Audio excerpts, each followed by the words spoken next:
하나님 아버지, 어린아이처럼 낮아지는 것이 얼마나 어려운 일인지, 그리하여 주님께서 높여주시는 길을 잇고 살아온 저를 용서하여 주시옵소서. 말씀을 들어도 여전히 교만함으로 자신을 높이고 타인을 무시하는 마음이 있다면 그 교만을 인정하게 하시고 진정한 겸손으로 나아갈 수 있도록 인도하여 주옵소서. 우리의 모든 행동이 구원을 위해 이루어질 수 있도록 저희를 변화시켜 주옵소서. 오늘도 말씀하옵소서. 듣겠습니다. 예수님의 이름으로 기도합니다. 아멘. 성경 말씀 누가복음 9장 46절부터 50절까지 말씀입니다.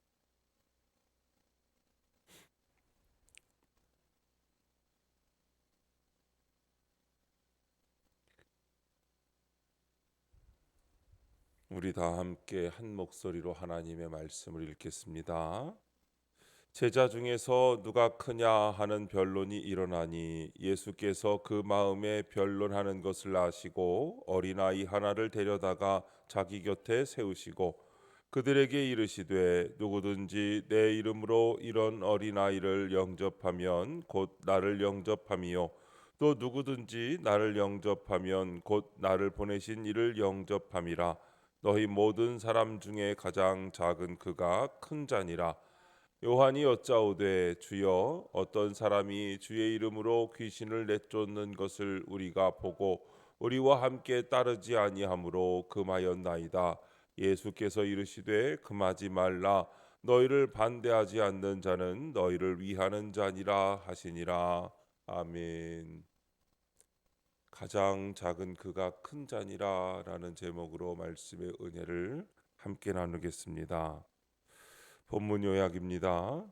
제자들 사이에서 누가 크냐 하는 변론이 일어납니다. 그러자 예수님이 어린아이 하나를 세우시고 내 이름으로 이런 어린아이를 영접하면 곧 나를 영접하는 것이라고 하십니다. 또한 우리와 함께 따르지 않는 일행이라고 해서 주의 이름으로 귀신 내쫓는 일을 금하지 말라고 하십니다. 첫 번째, 가장 큰 자 46절부터 48절입니다. 제자들 사이에서 누가 크냐 하는 변론이 일어납니다.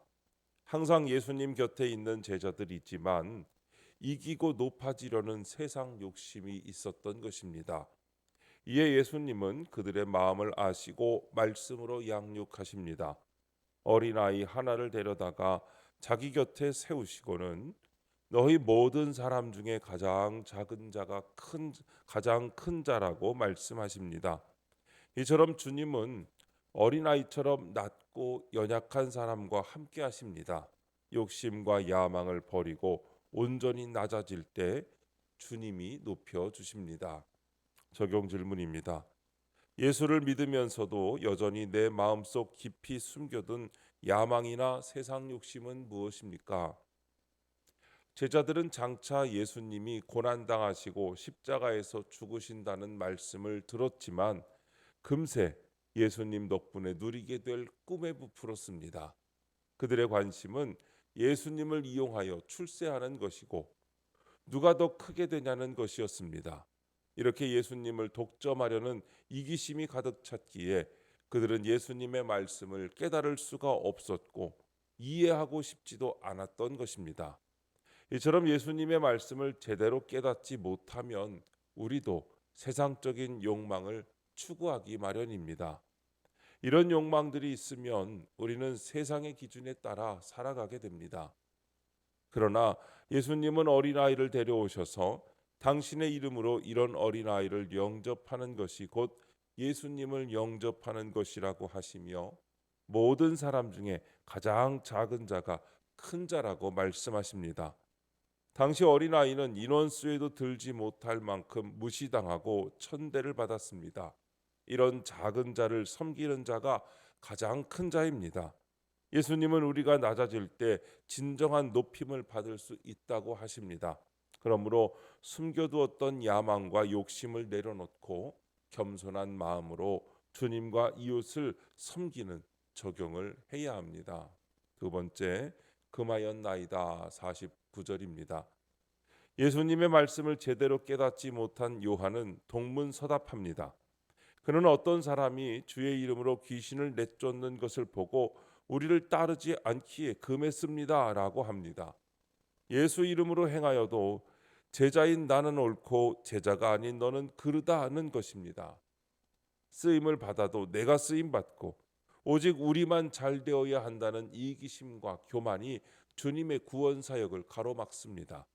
이렇듯 말씀을 들어도 여전히 뽑히지 않는 교만이 내게도 있음을 인정해야 합니다. 적용 질문입니다. 말씀을 들어도 여전히 내가 옳다고 여기는 것은 무엇입니까? 영적 우월 의식으로 무시하는 것은 누구입니까? 요한은 예수님을 가장 가까이서 따랐던 제자 중 한 사람으로 그는 변화산에서의 영광스러운 예수님의 모습을 직접 목격했습니다.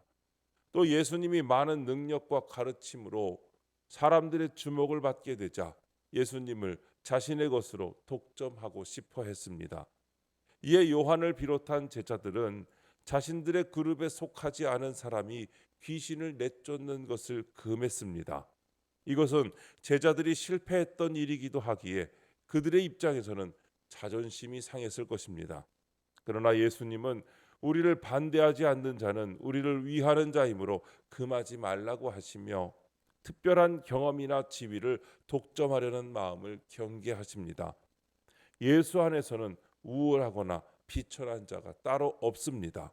그러므로 특권 의식이나 소외감은 주님의 마음이 아닙니다.